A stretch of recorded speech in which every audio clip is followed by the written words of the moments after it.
Hello there, well, it's episode number 56, everybody, of this FIFA career mode and start of season 2, I should add. So, we start season 2, no action to bring you because it's pre-season and transfers. We didn't have a bad pre-season, but we were in the market for players and selling and buying and all sorts. Now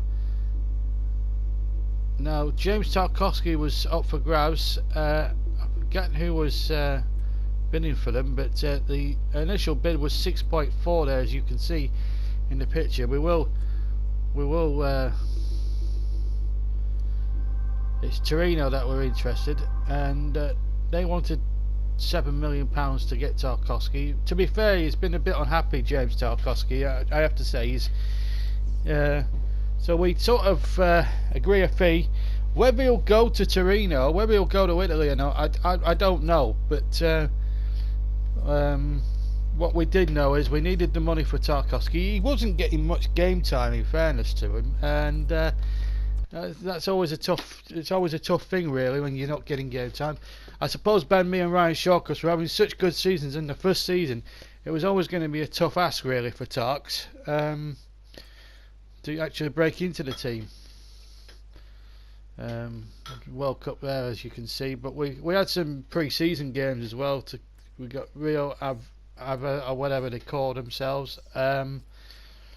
So obviously we didn't have our best team out, so we drew 1-1. Half of them were at the World Cup, of course, and we were hoping that we didn't get many injuries for the World Cup. Phil Barsley was being courted for Nottingham Forest. I think they were bidding 540 grand. So we tried to negotiate with the Forest advisors. So we remember his current value there, in a bit further up, it's 825 grand. So we wanted to at least get them to match that particular price. So we say, you pay what he's worth. It's 825 grand or nothing. And then the Forest rep says it's our final offer. And then we think, no, we'll counter that. We'll propose a new transfer fee. You can have him for 750 grand. And that will be our final offer. And we ain't selling him for less. But then, this is the problem. We weren't going to let him go for that cheap. 590 was a very bad price. So we said, right, 710 grand, you can have him for that. You know, and in the end the Forest rep had to take a much higher bid than what he wanted to pay, but I think we were sort of ripped off by that, I have to say. So 710 grand we agreed on for a transfer bid. Hopefully we could get some extra money into the coffers, really, because it was sort of important in that aspect. So 2 players potentially sold. Now, as you can see there, we're looking at potential suitors to bring in, because obviously we needed to bring some more fresh blood into the squad. You never stop looking at new players, and we're going to look. The first player we wanted to look at for the future, really, than anything else, and we like, you know, this guy's got a great future in real life. So we invite Arsene Wenger up to the Bournemouth Training Centre, and we want to. He's 74 rated, he's 22 years old, so he's obviously got room for improvement. The current value is 7.5 million. We decide an opening bid of 6.7, and we thought at that time was a fair deal, and Wenger wanted 8.7, which I thought was, and we looked at it and we weighed the odds up, and we thought, we'll take the opportunity, and, you know, 8.7. I mean, it was much than what I wanted to pay for him, but Arsene Wenger does drive a hard bargain. He wants the best for his team, I suppose, and you can't knock him for that. Then we go to the negotiation stage, where the player and the agent will come in. So this will be discussing contracts. Remember, he's 74 rated overall. He's a centre back. He's one for the future. Shawcross and me aren't going to go forever. So things are starting to fall into place. We offer him a 5-year deal because we want him as a long-term project, but then the agent wants a 3-year contract, and we said no way, you can have at least 4. And I don't know why they couldn't go for 5 rather than 4, but never mind. It was that we didn't in the reserve a release clause. Then it was down to the salary. His current wage I thought was a bit steep at the time, 56 grand. I think for a young lad, I think 60 nearly 50, 56 grand, I thought it was stupid. But we offer him 2 grand more than what he's on at Arsenal. We submit that offer, plus the signing bonus of 810 grand. But then they decide to, well, there was more obviously in bonuses, but at least we're paying less on wages. So Rob Holding becomes an important transfer really in our quest to really do well this season, because it was an important one. So I mean, Rob Holding, first player through the door in the summer, big centre half, could well be Tarkowski's replacement should James Tarkowski go down. Then there was a bidding from Newcastle for Jeff Emerick, so we decided to negotiate with Newcastle for that. So we invite the rep down to the Barnfield Training Centre, and his current value was 9.5. So we said, right, well, 11.2. This is and they decide 8.2. It's underneath the valuation. I can't emphasise enough. I think we were being ripped off. So we decided to lower it to 10.2 million, and he still wants less than what the player's worth, which I don't like at all. So we propose a new transfer fee. We still want to stick it to at least 10 million plus. So we go 10 million Ted, 10 million on the nose, and so we are lowering the price. So yes, so they got him to pay more than they wanted to, and that was good, and he was over the asking price. So we were quite pleased with that, and Jeff Emerick could be going to Newcastle for £10 million, and we need to free up some players so we can bring some more quality in, and that's no disrespect to Jeff Emerick himself. So we will get, and then we had another bid in for Stephen Defoe. Now Southampton wanted a bid 6.8. Now he's probably worth 8.5 million of anyone's money, but we were going to reject anyway, because Defoe is still part of our plans, definitely for this season. Jeff Emerick has been sold for 10 million. Well, Basel is going now away as well, so we've sold some players, which was very good. And then Izzy Brown came up in the discussion. Again, we wanted a buy for the future. Izzy Brown, a very promising young lad. So we come up to do a deal with Brighton. 73 rated. He's worth 5 million quid. So we put in a very, I think we thought a very fair offer for 4.8. And well, 5.2, it's just a little bit over the valuation, but considering he's a good young talent, and to get a player of his potential for 5.2, I thought that was a very, very good deal. So we go and discuss things with the advisor. So we agree a deal with Brighton and Chris Hughton for him. Now it's all a question of doing the bizzo with the agent and the player himself. So Izzy Brown, really nice player. I really do rate him. He won't get many games in the first season because he's a young lad and he's still got to improve. But he'll get chances, maybe possibly in one of the cups, maybe in Europe if we do qualify with a game to spare perhaps. But he's off for a 5-year deal. It's a rotational thing, so he will get a few. Hopefully he'll get a few games in the side, but he's got a lot of competition. 42 grand a week they're demanding, so there we are. He becomes our second signing of the summer, and it's a big signing really, because you know he's one for the future.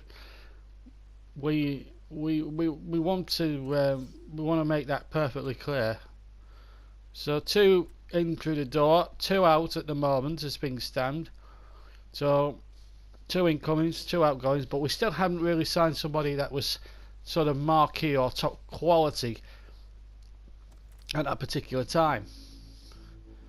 But then we have a go at Alex Iwobi. Now his current value is 10.5 million, and we joined it about halfway through the negotiations. We joined it with an offer of 10.6, and then Wenger decides, oh well, I'll try and eke another couple of million out of you. And we say no. We did. we were supposed to lower the price, so we've ended up paying a bit more than we should have done, 2 million more than we should have done. So, but he's a good player, he's a good talent, he's an excellent footballer. So we decided to go into negotiations with him. We were a bit dubious, so we said, right, we want rotation because he still has to. But there's the problem. There's the problem with the agent. He's not. But he's not for budging there. But they have to be realistic, these footballers and these agents. They don't help matters. But we want a 5-year contract.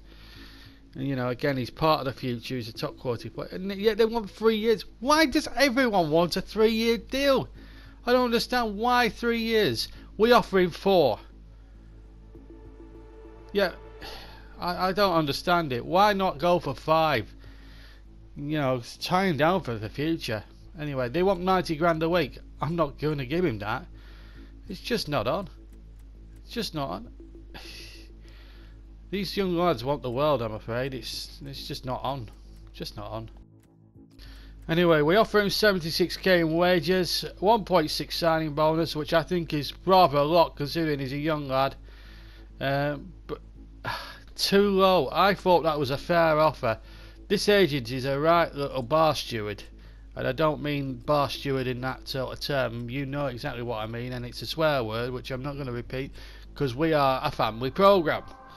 So that's why I said bar steward instead of the other word. So, but we did get him in on, well, it says loan, but we got him on a transfer deal. But yeah, it says loan. EA sort the glitch out. It's not on. We've got him permanently. We haven't got him on a flipping loan basis. But he becomes our third. We'll overlook that oversight from EA Sports. And anyway, and we needed another striker. And Moussa Dembele, very highly rated. Still a young lad, 78 rated. He's obviously he's 22. So if he gets the game time, I'll tell you something. He's brilliant. So we try and swap. Him with Chris Wood, which we thought was a great deal. You know, Chris Wood is a class player himself. We wanted to bring in a right winger, and obviously we haven't got too many right wingers to play with. Jordan Ibe, Cots, Aaron Lennon. So we try Aaron Lennon. He had a good thing. He said player plus cash deal. Okay, he said okay, we'll accept that. It also meant we could get Aaron Lennon off the books, so after a little bit of careful consideration, we accept that, and yes, it was it felt right, to be honest with you. So we weren't losing out too much on the money side of things. Plus, we were getting a player off the wage bill, so we were able to hopefully get Lennon. But it all depended on Dembele signing a contract. So again, we'd have to. He came to our offices at the training ground in Gorthorpe. Here he is, turns up. There's the agent there next to him on the left-hand side. Now, obviously, there's 3 strikers at the club. He's going to be battling with certainly Danny Welbeck for one, certainly Danny Ings for another. Chris Wood, should he stay, but we might move him on at the end of the season. We want to build our own squad. No disrespect to Chris Wood, he had a marvellous season last season when he banged in all those goals with Danny Ings, but we felt we needed to have a bit more oomph up front this year, considering now we're going into the Champions League, and we needed a little bit more class, certainly in the final third. And Dembele is very highly rated, a world class player in the making, and we accept a 54 grand a week, and that was a fantastic signing for us because it meant now that we've got good competition up front. Certainly 3 top quality strikers. You've got Danny Ings, you've got Danny Welbeck, and now you've got Moussa Dembele. That was a great piece of business. So 4 transfers in already this summer, and things now looking quite rosy, certainly in terms of the future of Burnley Football Club. We are signing good, young, hungry players here. So the future's bright, the future's claret as far as we're concerned. But Chris Wood was a subject of a bid from Crystal Palace. So we negotiate with, I think that Roy Hodgson comes in There he is. We just have to try our best to get Chris Wood. So he tries his best with a £9.5 million. We say no. We want to sell him for at least 10 million dead. You can have him for 10 million. So we offer Roy Hodgson that, and yeah, we matched that. You tried your best and you did well. Yeah, so we agree on a deal with Roy Hodgson for Chris Wood. So it means obviously we'll lose Wood, but we're getting Dembele because of it. And of course there's another transfer offering for Stephen Ward. QPR showed an interest, but obviously we were going to reject that because we needed him as backup. Well, we did actually negotiate with him. Obviously we had Charlie Taylor as first choice, but anyway, we speak to Ian Holloway. He's the manager. So we say we offer him. We say, right, if you want Stephen Ward badly, you're prepared to pay £3 million. Now, looking at that was an awful thing to do, but we thought we had to stand our ground. We wanted to get the best possible fee for him, so we go 2.85. They just wanted a bit low, and I just, so I said, right, you can have him for 2.5, and that's 100 grand over his valuation. And Ian Holloway did not want to know. I'm sorry, but if you try to underbid us, we're not going to have that, and you can walk off all you want. Anyway, we needed, as it happened, Taylor was going to get injured before the start of the season, so in fact it turned out to be a blessing, really, not selling Ward, because we did actually need him for the start of the season, as you'll see in the later videos. But that just about brings the end to our pre-season. The next video, episode 57, will include action from the Community Shield match, where I'm sure some of these players will make their debuts against Chelsea, who finished second behind us in the league last season. I hope you very much enjoyed our pre-season special. Join us for the Community Shield. Until then, I'll see you later.